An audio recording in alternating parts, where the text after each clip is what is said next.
ಜಡಮತಿ ಐಸನಾಂ ಪರಮ ನಿನ್ನ ಗುಣಗಳನ್ನೆಲ್ಲ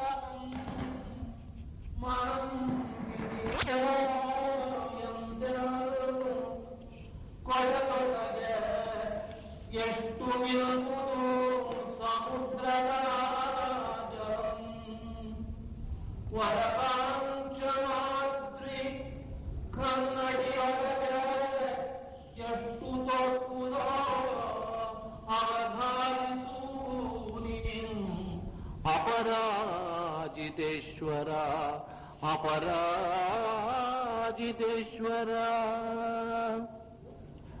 ಸದ್ಧರ್ಮ ಸಂಯುಕ್ತ ಬಂಧುಗಳೇ, ಮಹಾಕವಿ ರತ್ನಾಕರನ ಅಪರಾಜಿತೇಶ್ವರ ಶತಕದ 5ನೆಯ ಪ್ರವಚನ. ಹೋದ ಪ್ರವಚನದಲ್ಲಿ ನಾವು 3ನೆಯ ಪದ್ಯದಲ್ಲಿದ್ವಿ. ಮೂಜಗವೆಂಬ ಗೇಹದೊಳಗೆ ತುಂಬಿದ ವಸ್ತುಗಳು ಆರುಗು, ಕಾಯವು 5ಗು, ಓಜಯ ತತ್ವವು 7ಗು, ನವಭೇದ ಪದಾರ್ಥಂ ಇವಂ ತಪಸ್ವಿ ಸಂಯೋಜಿಸಿ ಕೂಡ ಕೂಡ ಪರಿಭಾವಿಸಿ ತನ್ನನೇ ಕಾಣ್ಬುದಕ್ಕೆ ಚೇತೋಜಯನಾಗಬೇಕು ಮೊದಲು ಎಂದೆಯಳ ಅಪರಾಜಿತೇಶ್ವರ ಅಪರಾಜಿತೇಶ್ವರ.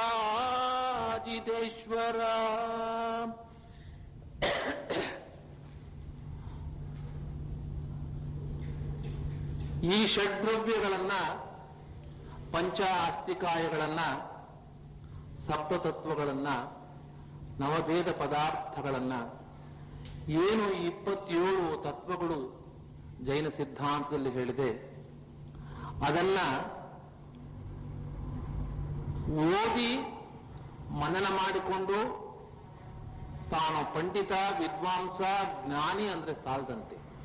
ಇದನ್ನು ತಪಸ್ವಿ ಸಂಯೋಜಿಸಿ ಕೂಡ ಕೂಡ ಪರಿಭಾವಿಸಿ. ಪರಿಭಾವಿಸಿ ಅಂದ್ರೆ ವಿಚಾರ ಮಾಡಿ, ಮನನ ಮಾಡಿ, ನಿಧಿಧ್ಯಾಸ ಮಾಡಿ ತನ್ನ ಜ್ಞಾನವನ್ನು ಹೆಚ್ಚಿಸಿಕೊಂಡ್ರೆ ಸಾಲದು, ಚೇತೋಜಯನಾಗಬೇಕು ಮೊದಲು ತಪಸ್ವಿ ಆದ ಪ್ರಯೋಜನವಿಲ್ಲ. ಮೊದಲು ಆ ಚೇತೋಜಯನಾಗಬೇಕಂತೆ. ಅಂದ್ರೆ ತನ್ನ ಮನಸ್ಸನ್ನ ಗೆಲ್ಲಬೇಕು, ತನ್ನ ಇಂದ್ರಿಯಗಳನ್ನ ಗೆಲ್ಲಬೇಕು, ಚಿತ್ತ ಶುದ್ಧಿ ಆಗಬೇಕು, ಅವನು ವೀತರಾಗಿ ಆಗಬೇಕು, ಸಂಯಮಿ ಆಗಬೇಕು, ಜಿತೇಂದ್ರಿಯನಾಗಬೇಕು. ಇದಾದ್ರೆ ಇಂಥ ಜ್ಞಾನವನ್ನ ಸಂಪಾದನೆ ಮಾಡೋದಕ್ಕೆ ಸಾರ್ಥಕ. ಬರೀ ಕಾವಿ ಬಟ್ಟೆ ಹಾಕೊಂಡು ಗಡ್ಡ ಬಿಟ್ರೆ ಅವನು ಸನ್ಯಾಸಿ ಆಗೋಲ್ಲ. ಮನಸ್ಸಿನ ಅಂತರಂಗದಲ್ಲಿ ಚಿತ್ತ ಶುದ್ಧಿ ಇರಬೇಕು. ಎಷ್ಟೋ ನಾವು ಮಹಾಭಾರತದ ಕಥೆಗಳನ್ನು ತೆಗೆದುಕೊಂಡ್ರೆ ಎಷ್ಟು ಜನ ಮಹಾನ್ ತಪಸ್ಸುಗಳ ಕಥೆ ಕೇಳಿದ್ದೀವಿ, ವಿಶ್ವಾಮಿತ್ರನ ಕಥೆ ಕೇಳಿದ್ದೀವಿ, ವೃದ್ಧ ಪರಾಶರನ ಕಥೆ ಕೇಳಿದ್ದೀವಿ. ವಿಶ್ವಾಮಿತ್ರ ಏನು ಮಹಾತಪಸ್ವಿ ಅಂತ ಅವನು ಹೇಳಿಕೊಂಡ್ರು ಕೂಡ ಒಂದು ನಿಮಿಷದಲ್ಲಿ ಅವನ ಕಾಮ ವಿಕಾರವಾಗಿ ಮೇನಕೆಗೆ ಒಲಿದು ಅವನು ಶಕುಂತಲೆಗೆ ಆ ಮೇನಕೆ ಜನ್ಮ ಕೊಟ್ಟಂತಹ ವಿಚಾರ ತಮ್ಮ ಗೊತ್ತು. ಹಾಗೆ ವ್ಯಾಸ ಮುನೀಂದ್ರ ಹುಟ್ಟಿದಂಥ ಒಂದು ಕಥೆ ಮಹಾಭಾರತದಲ್ಲಿ ಬರುತ್ತೆ. ಹೇಗೆ ವ್ಯಾಸ ಮುನೀಂದ್ರ ಹುಟ್ಟಿದ? ಪರಾಶರ ಮುನಿ, ಮಹಾಮುನಿ, ಮಹಾತಪಸ್ವಿ ಪರಾಶರ. ಅವನು ಈ ಮತ್ಸ್ಯಗಂಧಿ ಏನು ಆ ಸತ್ಯವತಿ ಇದ್ಲು, ಅವರಿಗೆ ಮತ್ಸ್ಯಗಂಧಿ ಅಂತ ಕೂಡ ಹೆಸರು. ಆ ಮತ್ಸ್ಯಗಂಧಿ ಒಬ್ಬ ಬೆಸ್ತರವನ ಮಗಳು. ಅವನಿಗೆ ಸೋತು ತಾನು ಕಾಮವಿಕಾರಕ್ಕೊಳಗಾಗಿ ಅವಳನ್ನು ಕೂಡಿದಾಗ ವ್ಯಾಸ ಮಹರ್ಷಿ ಹುಟ್ಟದ ಅಂತ ಮಹಾಭಾರತದಲ್ಲಿ ಬರುತ್ತೆ. ಅದಕ್ಕೋಸ್ಕರ ಚೇತೋಜಯನಾಗಬೇಕು. ತಪಸ್ವಿ ಆದರೆ ಪ್ರಯೋಜನವಿಲ್ಲ, ಮನಸ್ಸಿನ ಚಿತ್ತ ಶುದ್ಧಿ ಇರಬೇಕು. ಇಬ್ರು ಸಾಧುಗಳು ಒಂದೂರಿಂದ ಇನ್ನೊಂದು ಊರು ಹೊರಟಿದ್ರಂತೆ. ಯುವಕ ಸಾಧುಗಳು. ಆದ್ರೆ ವಿದ್ವಾಂಸರು, ಪಂಡಿತರು ಹೊರಟಿದ್ದಾಗ ಏನಾಯ್ತು, ಒಂದು ತೊರೆ ನದಿ ಅಡ್ಡ ಬೋರ್ಗರಿತ ಹರಿತಿತ್ತು. ಇವ್ರು ದಾಟಬೇಕು. ದಾಟಕ್ಕೋಸ್ಕರ ನಿಂತಿದ್ರೆ ಏನಾಯ್ತು, ಒಬ್ಬ ಹೆಣ್ಣು ಮಗಳು ಕೂಡ ನಿಂತಿದ್ಲು ಅಲ್ಲಿ ಆ ನದಿನ ದಾಟಬೇಕು. ಆ ಹೆಣ್ಮಗಳಿಗೆ ಅವಸರ ಹೋಗಬೇಕು ಅಂತ, ಕತ್ಲಾಗ್ತಾ ಇದೆ, ಊರು ಸೇರ್ಕೊಳ್ಬೇಕು ಅಂತ ಚಡ್ಬಡಿಸ್ತಾ ಇದ್ದಾಳೆ. ಆ ನದಿನ ದಾಟಬೇಕು ಅಂತ ಒಂದು ಕಾಲಿಟ್ಲು, ಅದು ಆಳ ಮೊಣಕಾಲಿಗೆ ಬಂತು ನೀರು. ಬಹಳ ಭಯವಾಯ್ತು ಅವಳಿಗೆ. ತಿರ್ಗಾ ಹಿಂದಕ್ಕೆ ಬಂದು ಈ ಇಬ್ಬರು ಸಾಧುಗಳಿದ್ರಲ್ಲ, ಸಾಧುಗಳು ನೋಡಿದ್ರು. ಆದ್ರೆ ಸಾಧುಗಳಲ್ಲ. ಒಬ್ಬ ಹೆಣ್ಣು ಮಗಳನ್ನ ಹೇಗೆ ದಾಟಿಸೋದು, ಕತ್ಲಾಗ್ತಿದೆ. ಆಗ ಒಬ್ಬ ಸಾಧು, ಅವರಿಬ್ಬರು ಒಬ್ಬ ಸಾಧು ಏನ್ ಮಾಡ್ದ, ಒಂದು ಬಾಮ ನಾನು ಕರ್ಕೊಂಡು ಹೋಗ್ತೀನಿ ಆ ಕಡೆ ಅಂತ. ಆಕೆಗೆ ಮನೆಗೆ ಅವಸರವಾಗಿ ಹೋಗ್ಬೇಕಾದ್ರಿಂದ ಒಪ್ಕೊಂಡ್ಲು. ಆ ಸಾಧು ಆ ಹೆಣ್ಮಗಳನ್ನ ಎತ್ಕೊಂಡು ತನ್ನ ಭುಜದ ಮೇಲೆ ಇಟ್ಟುಕೊಂಡು ಹೊಳೆಯನ್ನ ದಾಟದ, ಅಲ್ಲಿ ಬಿಟ್ಟ. ಇಬ್ರು ಮುಂದೆ ಹೋದ್ರು. ಆಕೆಗೆ ಅವರು ಊರು ಹೋದ್ಲು. ಈ ಇಬ್ರು ಸಾಧು ತಿರುಗಾ ಸಾಧು ಮುಂದೆ ನಡೆದ್ರು. ಇನ್ನೊಬ್ಬ ಇದ್ನಲ್ಲ, ಯಾರು ಆ ಹೆಣ್ಮಗಳು ಎತ್ಕೊಂಡು ಹೋಗದೆ ಇದ್ದವನು, ಅವನು ಏನಯ್ಯ, ಒಬ್ಬ ಹೆಣ್ಣು ಮಗಳನ್ನ ನೀನು ಸಾಧುವಾಗಿ ಅವಳನ್ನ ಎತ್ಕೊಂಡು ಬಂದ್ಬಿಟ್ಟಲ್ಲ ನೀನು ಅಂತ ಹೇಳಿ ಒಣಕೊಂಡು ಬರ್ತಾನೆ ಇದ್ದಾನೆ. ಒಂದು ಸ್ವಲ್ಪ ಹೊತ್ತವರೆಗೂ ನೋಡ್ದ ಇನ್ನೊಬ್ಬ ಸಾಧು. ಅಯ್ಯ, ನಾನು ಆ ಹೆಣ್ಣು ಮಗಳನ್ನ ದಾಟಿಸ್ಬಿಟ್ಟು ಬಿಟ್ಬಿಟ್ಟೆ ಅಲ್ಲೇನೆ. ನೀನು ಇನ್ನೂ ಹೊತ್ಕೊಂಡೇ ಬರ್ತಿದ್ಯಲ್ಲ, ನೀನು ಇಷ್ಟು ದೂರ ಆದ್ರೂ ಕೂಡ ನೀನು ಹೊತ್ಕೊಂಡೇ ಬರ್ತಿದ್ಯಾ. ನಾನು ಹೊತ್ಕೊಂಡು ಬಂದಲ್ಲಿ ಬಿಟ್ಬಿಟ್ಟು ಬಂದೆ ಅವಳನ್ನ, ನೀನು ಹೊತ್ಕೊಂಡೇ ಬರ್ತಿದ್ಯಾ. ಏನು ನಿನ್ನ ಸಾಧುತ್ವ? ನಾನು ಯಾವ ಕಾಮ ವಿಕಾರಕ್ಕೆ ಒಳಗಾಗಲಿಲ್ಲ. ಉಪಕಾರ ಸ್ಮರಣೆ, ಉಪಕಾರಕ್ಕೋಸ್ಕರ ಅವಳನ್ನ ಹೊತ್ಕೊಂಡು ಅಲ್ಲಿ ಬಿಟ್ಟೆ. ನಾನು ಅಲ್ಲೇ ಬಿಟ್ಟು ಬಂದೆ ಅವಳನ್ನ. ಅವಳನ್ನ ವಿಚಾರ ಮನಸ್ಸಿನಲ್ಲೇ ನನಗೆ ಬಂದಿಲ್ಲ. ನೀನು ಆ ವಿಚಾರನ ಹೊತ್ಕೊಂಡೇ ಬರ್ತಿದ್ಯಲ್ಲ. ಇದು ಚೇತೋದಯನಾಗಬೇಕು. ಸಾಧುಗಳಾದ್ರೆ ಏನ್ ಪ್ರಯೋಜನ? ಸಾಧುಗಳಾದ್ರೆ ಚಿತ್ತಶುದ್ಧಿ ಇರಬೇಕು. ಆ ಮನಸ್ಸಿನಲ್ಲಿ ಇಂದ್ರಿಯ ನಿಗ್ರಹ ಇರಬೇಕಂತೆ. ಅಜ್ಞಾನ ಮೋಹಿತ ಮತಿ ಮಮೇದಂ ಭಣತಿ ಪುದ್ಗಲ ದ್ರವ್ಯಂ ಬದ್ಧಂ ಅಬದ್ಧಂ ಚ ಕಥಾ ಜೀವೋ ಬಹುಭಾವ ಸಂಯುಕ್ತ. ಇದು ಸಮಯಸಾರದ ಪದ್ಯ. ಅಜ್ಞಾನ ಮೋಹಿತ ಮತಿ ಮಮೇದಂ ಭಣತಿ ಪುದ್ಗಲ ದ್ರವ್ಯಂ ಬದ್ಧ ಅಬದ್ಧಂಚ ತಥಾ ಜೀವೋ ಬಹುಭಾವ ಸಂಯುಕ್ತ. ಅಜ್ಞಾನದಿಂದ ಮನುಷ್ಯ ಮಂಕಾಗತ್ತಂತೆ, ಅವನ ಬುದ್ಧಿ. ಅಜ್ಞಾನದಿಂದ ಮಂಕಾದ ಈ ಜೀವ ಈ ಶರೀರ, ಧನ, ಧಾನ್ಯಾದಿ ಇವನ್ನೇ ನನ್ನದು ಅಂತ ನಂಬಿಕೊಂಡು ಮೋಹ, ದ್ವೇಷ, ರಾಗಾದಿ ಭಾವಗಳಿಂದ ಕೂಡಿದ್ದಾನೆ ಅಂತಕ್ಕಂಥ ಮಾತನ್ನ ಸಮಯಸಾರದಲ್ಲಿ ಹೇಳಿದ್ದಾರೆ. ಎಂಥ ಮಹಾನ್ ಪದ್ಯ. ಅಜ್ಞಾನ ಮೋಹಿತ ಮತಿ ಮಮೇದಂ ಅಣತಿ ಪುದ್ಗಲ ದ್ರವ್ಯಂ. ಈ ಪುದ್ಗಲ ದ್ರವ್ಯ ನನ್ನದು ಅಂತ. ಧನಮಂ ಧಾನ್ಯಮಂ ಊಟಮಂ ವನಿತೆಯಂ ಬಂಗಾರಮಂ ವಸ್ತ್ರವಾಹನಾದಿ ರಾಜ್ಯಾದಿಗಳಂ ಸದಾ ನೆಲೆಸುವ ಈ ಭ್ರಾಂತಾತ್ಮರು ಆಪಾಡಿಯೊಳ್ ಜಿನರಂ ಸಿದ್ಧರಂ ಆಚಾರ್ಯವರ್ಯರಂ ಉಪಾಧ್ಯಾಯಸ್ಥಳಂ ಸಾಧು ಪಾವನರಂ ನೆನೆದು ಮುಕ್ತಿಗೆ ಒದಗರೋ ರತ್ನಾಕರಾಧೀಶ್ವರ. ಅದೇ ಈ ಸಮಯಸಾರದ ಪದ್ಯ. ಅದನ್ನೇ ಇಲ್ಲಿ ಸಮಯಸಾರದಲ್ಲಿ ಹೇಳಿದ್ದಾರೆ.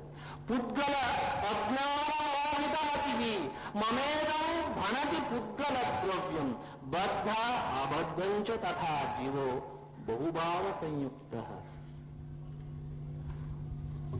ಅದಕ್ಕೆ ಭರತೇಶ ವೈದ್ಯದಲ್ಲಿ ಒಂದು ಮಾತು ಬರುತ್ತೆ. ಭರತೇಶ ಚಕ್ರವರ್ತಿ ಆಸ್ಥಾನವಿರ್ಬೇಕಾದ್ರೆ ಒಬ್ಬ ಕವಿಯ ವಾಣಿ ಹೇಳ್ತಾನೆ. ಏನು ಪುದ್ಗಲ ಅಂದ್ರೇನು? ನಾನು ಮೊದಲೇ 1-2ನೇ ಪ್ರವಚನ ಹೇಳ್ತೀನಿ. ಈ ಇಂದ್ರಿಯ, ಮನಸ್ಸು ಇವೆಲ್ಲ ಪುದ್ಗಲ. ಇದಕ್ಕೂ ಆತ್ಮನಿಗೂ ಯಾವ ಸಂಬಂಧವೂ ಇಲ್ಲ.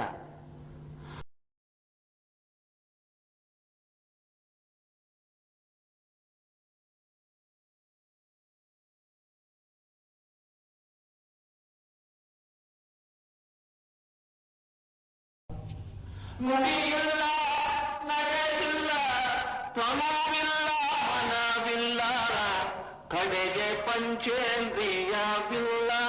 ಆತ್ಮನ ಸ್ವರೂಪವನ್ನ ರತ್ನಾಕರ ಎಷ್ಟು ಸೊಗಸಾಗಿ ಬಿಡಿಸಿ ಹೇಳಿದ್ದಾನೆ.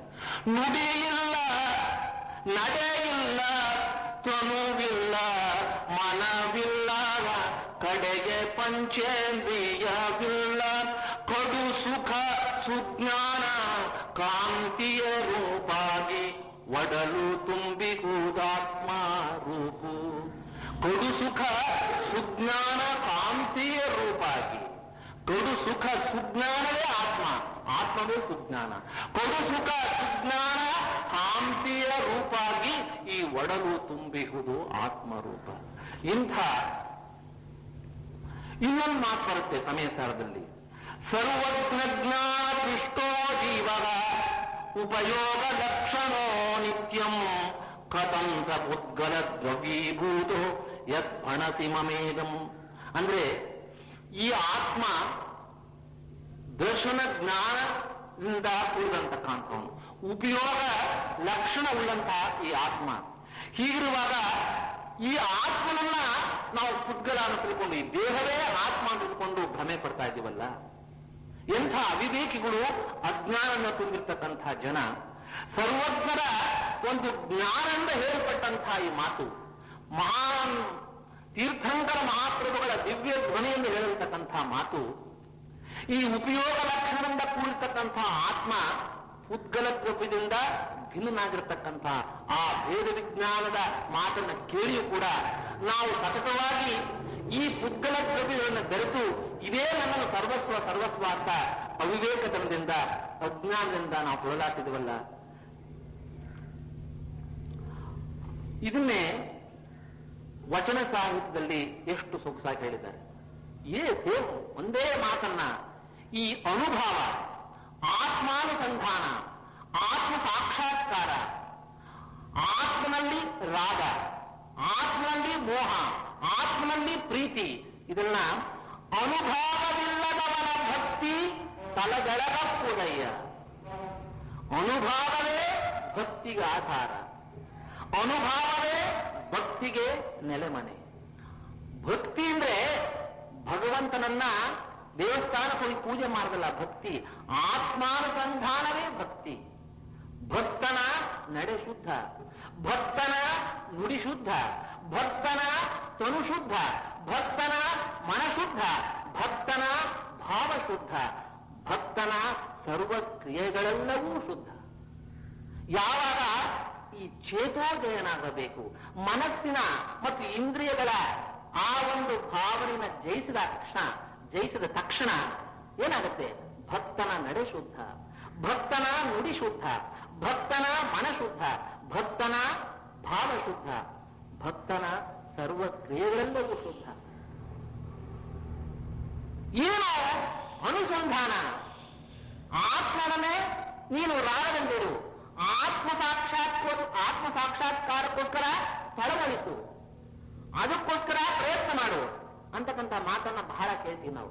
ಒಂದ್ಸಾರಿ ಒಬ್ಬ ಶಿಷ್ಯ ರಾಮಕೃಷ್ಣ ಪರಮಹಂಸರ ಹತ್ರ ಕೇಳಿದ್ನಂತೆ, ಏನ್ ಸ್ವಾಮಿ, ಭಗವಂತನನ್ನ ಕಂಡು ತಳವಳಿಸು, ಭಗವಂತನಿಗೋಸ್ಕರ ನೀನು ಅವನ ಅನುಸಂಧಾನಕ್ಕೋಸ್ಕರ ನೀನು ಪ್ರಯತ್ನ ಮಾಡು, ತಳವಳಿಸು ಅಂತಿರಲ್ಲ, ಹೇಗೆ ಮಾಡೋದನ್ನ ಹೇಳಕ್ಕಾಗುತ್ತೆ? ನಾನು ನಿಮಗೆ ಸಾಧ್ಯ ಇಲ್ಲ, ಅದು ಹೇಗೆ ಹೇಳೋದು? ಆ ಶಿಷ್ಯನ ಉತ್ತರ ಹೇಳಕ್ಕಾಗಲ್ವಂತೆ ರಾಮಕೃಷ್ಣ ಪರಮಹಂಸರಿಗೆ. ಒಂದ್ಸಾರಿ ಅವರು ಸ್ನಾನಕ್ಕೆ ಹೋಗಿದ್ರು, ನದಿಯ ಸ್ನಾನಕ್ಕೆ ಹೋಗಿದ್ರು ಕಲ್ಕತ್ತಾದಲ್ಲಿ.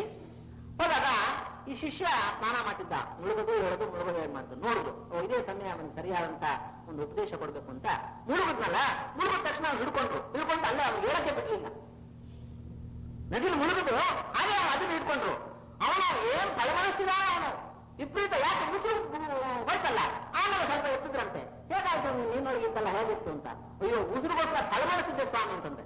ಹಾಗೆ ತಲೆಮನಸ್ಸಬೇಕು ಭಗವಂತನಿಗೆ, ಹಾಗೆ ತಲೆಮನಸ್ಸಿದ್ರಪ್ಪ ಭಗವಂತ ಕಾಣ್ತಾನೆ, ಆಗ ನಿನ್ನ ಆತ್ಮ ಸಾಕ್ಷಾತ್ಕಾರ ಆಗುತ್ತೆ.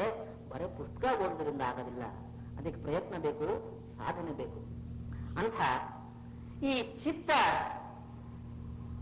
ನಿರೋಧ, ಚಿತ್ತವನ್ನ ಗೆಲ್ತಕ್ಕಂಥದ್ದು, ಆಸೆ ಆಮಿಷಗಳಿಗೆ ಬಲಿಯಾಗದೆ ಇರ್ತಕ್ಕಂಥದ್ದು. ಪಾರ್ಶ್ವನಾಥ ಸ್ವಾಮಿ ದೇವಸ್ಥಾನಕ್ಕೂ ಮತ್ತು ಆದಿನಾಥ ಸ್ವಾಮಿ ದೇವಸ್ಥಾನದ ಮಧ್ಯೆ ಒಬ್ಬ ಜಾಗ ಇದೆ. ಅಲ್ಲಿ ಒಂದು ಶಾಸನ ಇದೆ. ಕ್ರಿಸ್ತ ಶಕ 7ನೇ ಶಾಸನ. ಕ್ರಿಸ್ತ ಶಕ 7 ಅಂದ್ರೆ 1300 ವರ್ಷ ಶಾಸನ, ಕನ್ನಡ ಶಾಸನ. ಈ ಅನಿತ್ಯ ಅನುಪ್ರೇಕ್ಷೆಗೆ ಬಹಳ ಸೊಗಸಾದಂಥ ಒಂದು ಉದಾಹರಣೆ ಆ ಶಾಸನ. ಏನ್ ಹೇಳುತ್ತೆ ಆ ಶಾಸನ?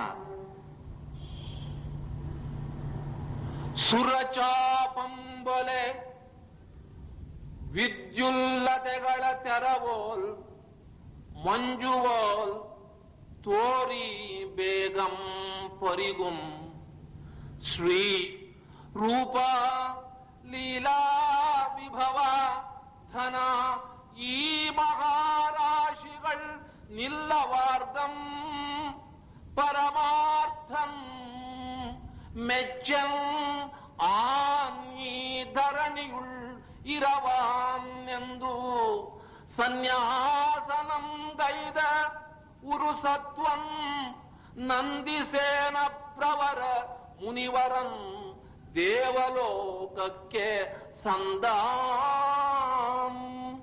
ಎಂಥ ಒಂದು ಕನ್ನಡ ಶಾಸನ! 1300 ವರ್ಷದ ಕನ್ನಡ ಶಾಸನ. 1300 ವರ್ಷಗಳ ಹಿಂದೆ ಕನ್ನಡ ಎಂಥ ಒಂದು ಪ್ರಭುತ್ವ ಭಾಷೆಯಾಗಿತ್ತು ಅನ್ನೋದಕ್ಕೆ ಈ ಶಾಸನ ಸಾಕ್ಷಿ. ನೀವು ಮುಂದೆ ಚಂದ್ರಗಿರಿಗೆ ಹೋದಾಗ ಈ ಶಾಸನ ನೋಡ್ಕೊಂಡು ಬನ್ನಿ. ಆ ಶಾಸನ ಓದಕ್ ಆಗೋದಿಲ್ಲ, ಆದ್ರೆ ಶಾಸನ ಇರೋ ಸ್ಥಳವಾದ ನೋಡ್ಕೊಂಡು ಬನ್ನಿ. ಆ ಪಾರ್ಶ್ವನಾಥ ಸ್ವಾಮಿಯ ಆಗ್ನೇಯ ದಿಕ್ಕಿಗೆ ಈ ಶಾಸನ ಇದೆ. ಅರ್ಥ ಇಷ್ಟೇ. ಸುರಚಾಪಂಬೊಲೆ, ಸುರಚಾಪ ಅಂದ್ರೆ ಕಾಮನ ಬಿಲ್ಲು. ಸುರಚಾಪಂಬೊಲೆ ವಿದ್ಯುಲ್ಲತೆಗಳ ತೆರವೋಲ್, ಮಿಂಚು ಹೊಡೆದಾಗೆ. ವಿದ್ಯುಲ್ಲತೆಗಳ ತೆರವೋಲ್ ಮಂಜುವೋಲ್, ಬೆಳಗಿನ ಮಂಜಿದ್ದ ಹಾಗಂತೆ. ಸುರಚಾಪಂಬೊಲೆ ವಿದ್ಯುಲ್ಲತೆಗಳ ತೆರವೋಲ್ ಮಂಜುವೋಲ್ ತೋರಿ, ಈ ಕಾಣುತ್ತೆ ತಕ್ಷಣ ಬೇಗಂ ಪರಿಗುಂ, ಒಂದ್ ನಿಮಿಷದಲ್ಲಿ ಮಾಯವಾಗತ್ತಂತೆ.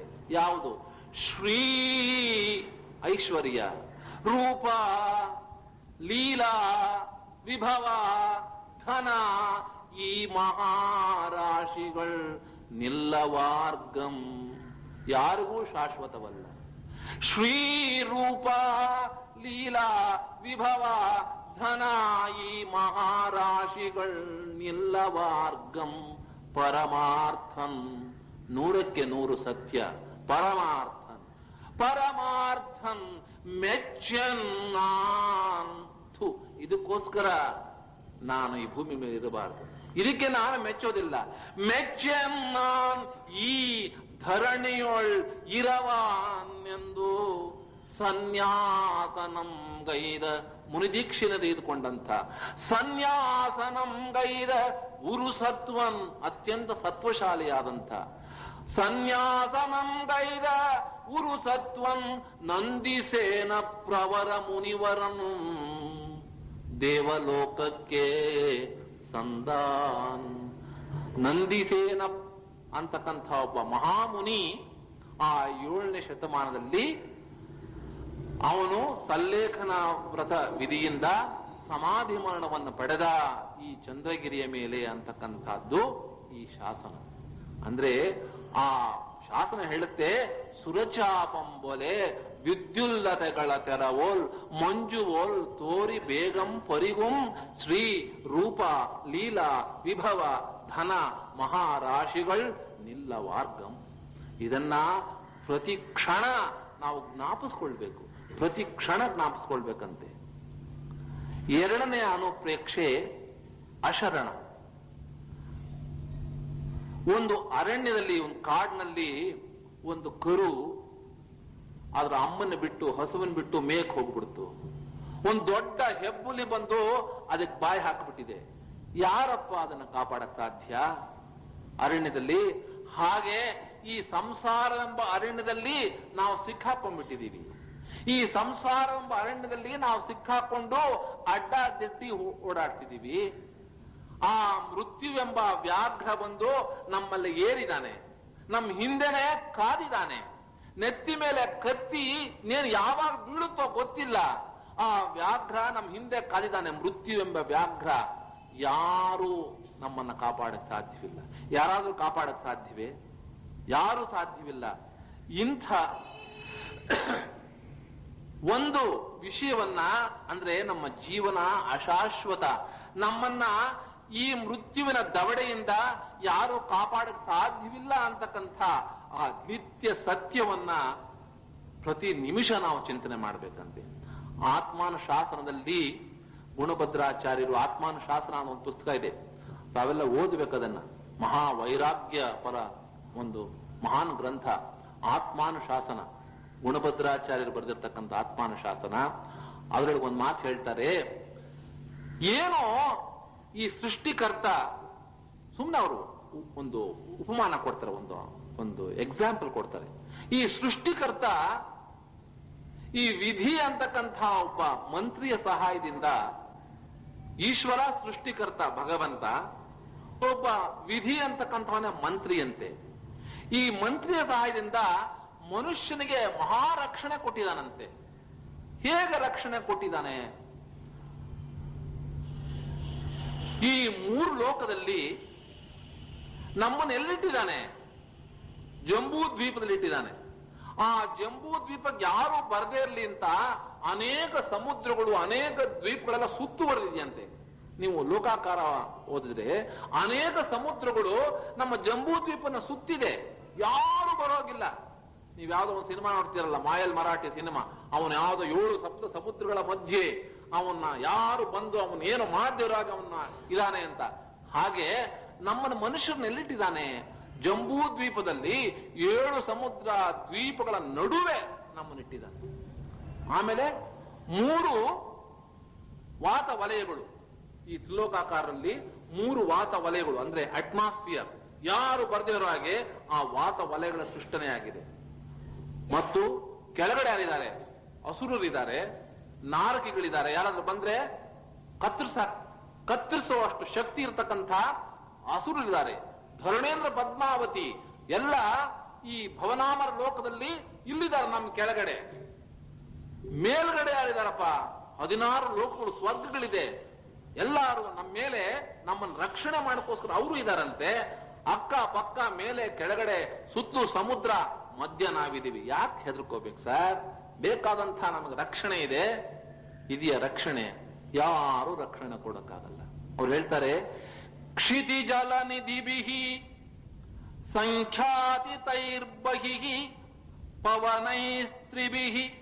ಕ್ಷಿತಿಜಲ ನಿಧಿಭಿಹಿ, ಅನೇಕ ಸಮುದ್ರಗಳು ನಮ್ಮನ್ನು ಸುತ್ತುವರ್ಕೊಂಡು ನಮ್ಮ ರಕ್ಷಣೆ ಕೊಡ್ತಾ ಇದ್ದೇನೆ.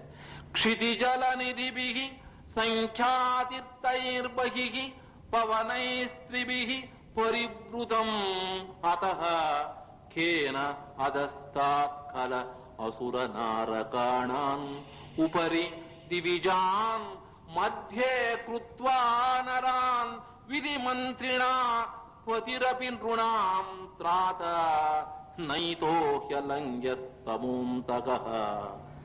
ಇಷ್ಟೆಲ್ಲ ಸುತ್ತುವರೆದಿದ್ರು ಕೂಡ ಮೇಲೆ ದೇವತೆಗಳು, ಕೆಳಗಡೆ ಭವನಾಮರ ಲೋಕದ ದೇವತೆಗಳು, 3 ವಾತ ವಲಯಗಳು, ನಮ್ಮ ಸುತ್ತಲೂ ಸಮುದ್ರ ಎಲ್ಲ ಇದ್ರು ಕೂಡ ಈ ಮನುಷ್ಯನನ್ನ ಕಾಪಾಡಕ್ಕೆ ಯಾರಿಂದಲೂ ಸಾಧ್ಯವಿಲ್ಲ. ಇದು ಅಶರಣಾನುಪ್ರೇಕ್ಷೆ. ಯಾರು ನಿಮ್ಮನ್ನ ಕಾಪಾಡಕ್ ಸಾಧ್ಯವಿಲ್ಲ. ನಮ್ಮನ್ನ ನಾವೇ ಕಾಪಾಡ್ಕೋಬೇಕೆ ಹೊರತು ಮತ್ತೊಬ್ಬರು ಬಂದು ನಿಮ್ಮನ್ನು ಕಾಪಾಡ್ತಾರೆ ಅಂತಕ್ಕಂಥದ್ದು ಮಿಥ್ಯಾ ಜ್ಞಾನ, ಮಿಥ್ಯಾ, ಅದು ದೃಷ್ಟಿಯರು. 3ನೇದು ಸಂಸಾರ ಅನುಪ್ರೇಕ್ಷೆ. ಸಂಸಾರ ದುಃಖಮಯವಾದ ಸ್ವರೂಪವನ್ನ ಪುನಃ ಪುನಃ ಚಿಂತನೆ ಮಾಡ್ತಕ್ಕಂಥದ್ದು. ಕಾಲಲ್ಲಿ ಕಟ್ಟಿದ ಗುಂಡು, ಕೊರಳಲ್ಲಿ ಕಟ್ಟಿದ ಬೆಂಡು, ತೇಲಲೀಯದು ಗುಂಡು, ಮುಳುಗಲೀಯದು ಬೆಂಡು. ಇಂತಪ್ಪ ಸಂಸಾರ ಶರಧಿಯಂ ಎಂತೂ ಹೇಗೆ ದಾಂಟುವೆನೋ ಭಗವಂತ. ಹಾಗಿದೆ ನಮ್ಮ ಸಂಸಾರ. ಕಾಲಲ್ಲಿ ಕಟ್ಟಿದ ಗುಂಡು, ಒಂದು ಗುಂಡು ಕಟ್ಟಿಬಿಟ್ಟು ಪಟ್ಕೊಂಡ್ಬಿಟ್ಟಿದ್ದೀವಿ. ಕಾಲಲ್ಲಿ ಕಟ್ಟಿದ ಗುಂಡು, ಕೊರಳಲ್ಲಿ ಕಟ್ಟಿದ ಬೆಂಡು. ತೇಲಲೀಯದು ಗುಂಡು ಗುಂಡು ಎಳಿತಿದೆ ಕೆಳಗಡೆ, ಆ ತೇಲಕ್ ಬಿಡಲ್ಲ. ಮುಳುಗಲೀಯದು ಬೆಂಡು, ಈ ಬೆಂಡಿದೆ ಮುಳುಗಕ್ ಬಿಡಲ್ಲ. ಇಂತಪ್ಪ ಸಂಸಾರ ಶರಥಿಯ ಎಂತುದು ಅಂಟುವೇನೋ ಭಗವಂತ. ನೀವು ಪ್ರತಿಯೊಂದು ದೇವಸ್ಥಾನಕ್ಕೆ ಹೋದ್ರು ಕೂಡ ಜಿನ ಮಂದಿರಕ್ಕೆ ಅಲ್ಲಿ ಸಂಸಾರದ ಒಂದು ಚಿತ್ರ ಹಾಕಿರ್ತಾರೆ. ತಾವು ನೋಡಿದಿರೋ ಇಲ್ಲೋ ಸಂಸಾರದ ಚಿತ್ರ. ಒಬ್ಬ ಯಾತ್ರಿಕ ಈ ಸಂಸಾರವೆಂಬ ಅರಣ್ಯದೊಳಗೆ ಹೋಗಿ ಹೇಗೆ ಕಷ್ಟ ಪಡ್ತಾನೆ ಅಂತಕ್ಕಂಥ ಚಿತ್ರವನ್ನು ಕೊಟ್ಟಿರ್ತಾರೆ. ಸಂಸಾರ ಅದರ ಅರ್ಥ ಇಷ್ಟೇ. ಅದಕ್ಕೆ ನೀವು ಜೀವನ ದರ್ಶನ ಅಂತ ಒಂದು ಪದ್ಯ ಬರೆದಿದ್ದಾರೆ ಕೆ ಎಸ್ ಧರಣೇಂದ್ರನವರು. ಭಕ್ತಿ ಕುಸುಮಾಂಜಲಿ ಇದೆ ಅದು. ನೀವು ಎಷ್ಟು ಜನ ಓದಿದಿರೋ ಗೊತ್ತಿಲ್ಲ. ಜೀವನ ದರ್ಶನ ಅಂತ, ಅದನ್ನ ಬಹಳ ಸುಲಭವಾದ ಕನ್ನಡ, ಅದನ್ನು ಓದಬೇಕು. ಆ ಜೀವನ ದರ್ಶನ ಓದಿದ್ರೆ ಈ ಸಂಸಾರ ಚಿತ್ರ ಬಹಳ ಸೊಗಸಾಗಿ ಕೊಟ್ಟಿದ್ದಾರೆ ಅವರು. ಹೇಗೆ ಅಂದ್ರೆ ಸಂಸಾರ ಜೀವಿ ಈ ಸಂಸಾರವೆಂಬ ಅರಣ್ಯದಲ್ಲಿ ಸಿಕ್ಕಾಕೊಂಡು ಹಸಿವು, ತೃಷೆ, ಕಷ್ಟ, ದುಃಖ ಇದರೊಳಗೆ ಮುಳುಗಿ ಮುಳುಗಿ ಅವನು ಹೋಗ್ತಾನೆ ಇದ್ದಂತೆ. ಹೋಗ್ತಾ ಇದ್ರೆ ಏನಾಗತ್ತೆ, ಬಹಳ ಬಾಯಾರಿಕೆ ಆಯ್ತು ಅವನಿಗೆ. ಬಹಳ ಬಾಯಾರಿಕೆ ಆದಾಗ ಒಂದು ತಿಳಿನೀರಿನ ಕೊಳ ಕಾಣ್ತು. ಬಹಳ ಸಂತೋಷ ಆಯ್ತು. ಹೋಗಿ ಆ ತಿಳಿನೀರಿನ ಕೊಳದಲ್ಲಿ ನೀರು ಕುಡಿಬೇಕು ಅಂತ ಬೊಗಸೆ ಹಾಕಿ ನೀರು ತಗೊಂಡು ಇನ್ನೇನು ಕುಡಿಬೇಕು, ಬುಸ್ ಅಂತಂತೆ. ಬುಸ್ ಅಂದ್ರೆ ನೋಡ್ತಾನೆ ಒಂದು ದೊಡ್ಡ ಹೆಬ್ಬಾವು ಇವನ ನುಂಗಕ್ಕೆ ಬರ್ತಾ ಇದೆ ಆ ಕೊಳದ ಪಕ್ಕದಿಂದ. ಆ ನೀರೆಲ್ಲ ಚೆಲ್ಲೋಯ್ತು. ತಕ್ಷಣ ಮೇಲಕ್ಕೆದ್ದ. ಮೇಲಕ್ಕೆದ್ದು ಆ ಕೊಳದ ಬದಿನಲ್ಲಿ ಒಂದು ದೊಡ್ಡ ವೃಕ್ಷ ಇತ್ತು, ಒಂದು ದೊಡ್ಡ ಮರ ಇತ್ತು, ಆಲದ ಮರ. ಆಲದ ಮರದ ಆ ಹಾವು ಯಾವಾಗ ಮೇಲಕ್ಕೆ ಬಂತು, ಹಾವಿಂದ ತಪ್ಪಿಸ್ಕೊಳಕ್ಕೆ ಏನ್ ಮಾಡ್ದ, ಆ ಆಲದ ಮರದ ಒಂದು ಕೊಂಬೆ ಹಿಡ್ಕೊಂಡು ಮೇಲಕ್ಕೆ ಏರ್ದ. ಆ ಕೊಂಬೆನ ಹಿಡ್ಕೊಂಡು ಮೇಲಕ್ಕೆ ಏರ್ದ. ಮೇಲಕ್ಕೇರಿ ಇವನು ಜೀವ ಭಯದಿಂದ ಆ ಕಡೆ ನೋಡ್ತಾನೆ. ಆ ಮರನೇ ಅಳ್ಳಾಡ್ತಿದ್ಯಂತೆ. ಸಿಕ್ಕಾಪಟ್ಟೆ ಮರ ಅಳ್ಳಾಡ್ತಿದ್ದಾಗ ನೋಡ್ತಾನೆ ಒಂದು ಮದ್ದಾನೆ, ಒಂದು ಭಯಂಕರವಾದ ಆನೆ ಆ ಮರಕ್ಕೆ ಸೊಂಡ್ಲ ಹಾಕಿ ಆ ಮರನ ಜಗ್ತಾ ಇದೆಯಂತೆ, ಇವನು ಕೆಳಗೆ ಬೀಳ್ಲಿ ಅಂತ. ಕೆಳಗೆ ಬಿದ್ದು ಹಾವಿಗೆ ಇವನು ಆಹಾರವಾಗ್ಲಿ ಅಂತ ಜಗ್ತಾ ಇದೆಯಂತೆ. ಇವನು ಬಹಳ ಭಯಪಟ್ಕೊಂಡು ಅಲ್ಲಿ ಇದ್ದ. ಆಗೇನಾಯ್ತು, ಮೇಲ್ಗಡೆ ಒಂದು ಜೇನು ಕಟ್ಟಿತ್ತು, ಜೇನು ಗೂಡು ಕಟ್ಟಿತ್ತು. ಬಹಳ ಬಾಯಾರಿಕೆ ಆಗಿತ್ತು ಇವನು. ಅಲ್ಲೊಂದು ಕಡ್ಡಿ ಮುರ್ಕೊಂಡ, ಯಾವ್ದು ಮರದ ಕಡ್ಡಿ ಮುರ್ಕೊಂಡು ಆ ಜೇನಿಗೆ ಹಿಂಗ್ ಚುಚ್ಚಿದ. ಚುಚ್ಚಿದಾಗ ಏನಾಯ್ತು, ಹಿಂಗಂದ ಬಾಯಿ ಮೇಲೆ ಒಂದೇ ಒಂದು ತೊಟ್ಟು ಜೇನುತುಪ್ಪ ಬಿತ್ತು. ಬಹಳ ಸುಖ ಆಯ್ತು ಇವನಿಗೆ, ಬಾಯಾರಿಕೆ ಆಗಿತ್ತಲ್ಲ. ಆ ಚುಚ್ಚಿದಾಗ ಏನಾಯ್ತು, ಆ ಜೇನು ಹುಳುಗಳೆಲ್ಲ ಚೆದರು ಬಿಟ್ಟು ಇವನಿಗೆ ಮುತ್ತಾ ಇದೆ, ಮುತ್ತಿ ಇವನಿಗೆ ಕಡಿತಿದೆ. ಇವನ್ ಕೆಳಗೆ ನೋಡಿದ್ರೆ ಬಾವಿ, ಅಲ್ಲಿ ಹಾವು, ಇಲ್ಲಿ ಆನೆ ಇವನ್ನ ಹಿಡಿದು ಜಗ್ತಾ ಇದೆ ಮರನ. ಆಗ ನೋಡ್ತಾನೆ ಆ ಬಿಳಿಲಿತ್ತಲ್ಲ, ಇವ್ ಹಿಡ್ಕೊಂಡಿತ್ತಲ್ಲ ಬಿಳಲ್ನ, ಅಲ್ಲಿ ಎರಡು ಇಲಿಗಳು ಆ ಬಿಳಲ್ನ ಕತ್ತರಿಸ್ತಾ ಇದೆಯಂತೆ. ಒಂದು ಕಪ್ಪಿಲಿ, ಒಂದು ಬಿಳಿ ಇಲಿ. ಇನ್ನೇನು ಕತ್ತರಿಸಿದ್ರೆ ಧಡಾಲನ್ನ ಕೆಳಗೆ ಬಿದ್ದು ಬಿಡ್ತಾನೆ. ಆಗ ಯಾರೋ ಒಬ್ಬರು ಖೇಚರರು ಮೇಲೆ ವಿಮಾನದಲ್ಲಿ ಹೋಗ್ತಿದ್ರು. ನೋಡಿದ್ರು ಎಂಥ ಕಷ್ಟದಲ್ಲಿ ಸಿಕ್ಕಾಕೊಂಡಿದ್ದಾನಪ್ಪ ಇವನನ್ನ ನಾವು ಬಿಡಿಸ್ಬೇಕು ಅಂತ ಹೇಳಿ, ಅಯ್ಯ ಬಾ ನಾವು ಕರ್ಕೊಂಡು ಹೋಗ್ತೀವಿ ಅಂತ ಅಂದ್ರಂತೆ. ಆಗ ಇವ್ ನೋಡ್ದ, ಇನ್ನೊಂದು ತೊಟಕ್ಕಂತ ಬಿತ್ತು ಇವನ್ ನಾಲ್ಗೆ ಮೇಲೆ ಜೇನುತುಪ್ಪ. ಸ್ವಾಮಿ ಸ್ವಲ್ಪ ತಾಳಿ, ಬಹಳ ಚೆನ್ನಾಗಿದೆ ಈ ಜೇನುತುಪ್ಪ, ಇನ್ನೊಂದು ತೊಟ್ಟು ಕುಡಿದು ಬರ್ತೀನಿ. ಇನ್ನೊಂದು ತೊಟ್ಟು. ಇಷ್ಟು ಏನು ಕಷ್ಟಗಳ ನಡುವೆ ಜೇನು ಹುಳುಗಳು ಇವನು ಮುತ್ತಾ ಇದೆ. ಇವನು ಯಾವಾಗ ಕೆಳಗೆ ಬಿದ್ದು ಹೋಗ್ತೀನೋ, ಹೆಬ್ಬಾಗ ಆಹಾರವಾಗ್ತೀನೋ ಅಂತ ಭಯ. ಯಾಕಂದ್ರೆ ಆನೆ ಇವನು ಹಿಡಿದು ಅಳ್ಳಾಡ್ತಿದೆ ಆ ಮರವನ್ನ. ಹೀಗಾದ್ರೂ ಕೂಡ ಆ ಖೇಚರರು ನನ್ ಕರ್ಕೊಂಡು ಹೋಗ್ತೀನಿ ಬಾರಯ್ಯ, ನೀನ್ ಒಳ್ಳೆ ಕಡೆ ಬಿಡ್ತೀವಿ ಅಂತಂದ್ರು ಕೂಡ ಆ ಜೇನುತುಪ್ಪದ ಒಂದು ತೊಟ್ಟು ಜೇನುತುಪ್ಪದ ಆಸೆಗೋಸ್ಕರ ಇವನು ಅಲ್ಲೇ ಇವನು ಇದ್ದು ಕೊನೆಗೆ ಈ ನರಕವೆಂಬ ಕೂಪದಲ್ಲಿ ಬಿದ್ದು ಸತ್ತೋಗ್ತಾನೆ. ಇದು ಬರೇ ಕಥೆ ಅಲ್ಲ. ನಾವು ನೀವು ಪ್ರತಿನಿತ್ಯ ಈ ಸಂಸಾರ ಅನುಭವಿಸ್ತಿರ್ತಕ್ಕಂಥ ಚಿತ್ರ. ಈ ಮೃತ್ಯು ಎಂಬ ಆನೆ ನಮ್ಮನ್ನು ಹಿಡಿದು ಜಗ್ತಾ ಇದೆ. ಈಗಲೋ ಆಗಲೋ ಬಿದ್ದು ಹೋಗ್ತೀವಿ ನಾವು. ಈ ರಾತ್ರಿ ಹಗಲೆಂಬ ಎರಡು ಇಲಿಗಳು, ಕಪ್ಪು ಮತ್ತು ಬಿಳಿ ಇಲಿ, ನಮ್ಮ ಆಯುಷ್ಯವನ್ನ ಕತ್ತರಿಸ್ತಾ ಇದೆ. ಯಾವತ್ತು ಕತ್ತರಿಸ್ತೋ ಅಲ್ಲಿಗೆ ಆ ಬಿಲ್ಲು ಹಿಡ್ಕೊಂಡಿರ್ತೀವಲ್ಲ, ಯಾವಾಗ ಆ ಬಿಳಿ ಇಲಿ ಕರಿ ಇಲಿ ಕತ್ತರಿಸ್ತೋ ಕೆಳಗೆ ಬೀಳ್ತೀವಿ. ಎಷ್ಟು ನಮ್ಮನ್ನ ಈ ಕಷ್ಟ ಕೋಟಲೆ ಅಂತಕ್ಕಂಥ ಜೇನು ಹುಳುಗಳು ನಮ್ಮನ್ನು ಮುತ್ತಿ ತಿಂತಾ ಇದೆ. ಆದ್ರೆ ಏನೋ ಒಂದು ಅಣು ಮಾತ್ರ ಸುಖಕ್ಕೋಸ್ಕರ ಈ ಸಂಸಾರದಲ್ಲಿ ಬಾಯಿ ಬಿಟ್ಟುಕೊಂಡು ನಾವು ಆ ಜೇನುತುಪ್ಪದ ಹನಿಗೆ ಹೇಗೆ ಅವನು ಬಾಯಿ ಬಿಟ್ಟಿದ್ನೋ ಹಾಗೆ ನಾವು ಈ ಸಂಸಾರದಲ್ಲಿದ್ದೀವಿ. ನಮ್ಮ ಆತ್ಮನ ಕಡೆ, ನಮ್ಮ ಉದ್ಧಾರದ ಕಡೆ ನಮ್ಮ ದೃಷ್ಟಿ ಇಲ್ವಲ್ಲ. ಅಂಥ ಈ ಸಂಸಾರ, ಈ ಕೆಟ್ಟ ಸಂಸಾರ, ಈ ಸಂಸಾರ ಅಂದ್ರೆ ಹೆಂಡತಿ ಮಕ್ಕಳಲ್ಲ, ಈ ಚತುರ್ಗತಿಗಳ ಒಂದು ಪರಿಭ್ರಮಣದಿಂದ ನಾವು ಹೇಗೆ ಬಿಡಿಸ್ಕೊಂಡು ಹೋಗಬೇಕು ಅಂತಕ್ಕಂಥ ಆ ವಿಷಯವನ್ನ ಚಿಂತನ ಮನನ ಮಾಡ್ತಕ್ಕಂಥದ್ದು ಸಂಸಾರ ಅನುಪ್ರೇಕ್ಷೆ. ನಾಲ್ಕನೇದು ಏಕತ್ವ ಅನುಪ್ರೇಕ್ಷೆ. ಜನ್ಮ, ಮರಣ, ಜರ ಈ ಎಲ್ಲ ದುಃಖಗಳನ್ನ ನಾನೊಬ್ಬನೇ ಅನುಭವಿಸಬೇಕು. ಯಾರು ನನ್ನ ಪರವಾಗಿ ಫಾರ್ ಚೀಫ್ ಇಂಜಿನಿಯರ್ ಅಂತಾರಾದ್ರೂ ಅನುಭವಿಸಕ್ ಸಾಧ್ಯವೇ? ಇಲ್ಲ. ಸೈನ್ ಮಾಡ್ತಾರಷ್ಟೇ. ನಮ್ಮ ಕರ್ಮ ನಾವೇ ಅನುಭವಿಸಬೇಕು. ನಮ್ಮ ಮರಣ, ನಮ್ಮ ಜನನ, ನಮ್ಮ ಸುಖ ದುಃಖ ಎಲ್ಲ ನಾನು ಅನುಭವಿಸಬೇಕು ಹೊತ್ತು ಇನ್ಯಾರು ಅನುಭವಿಸಕ್ಕೆ ಸಾಧ್ಯವಿಲ್ಲ.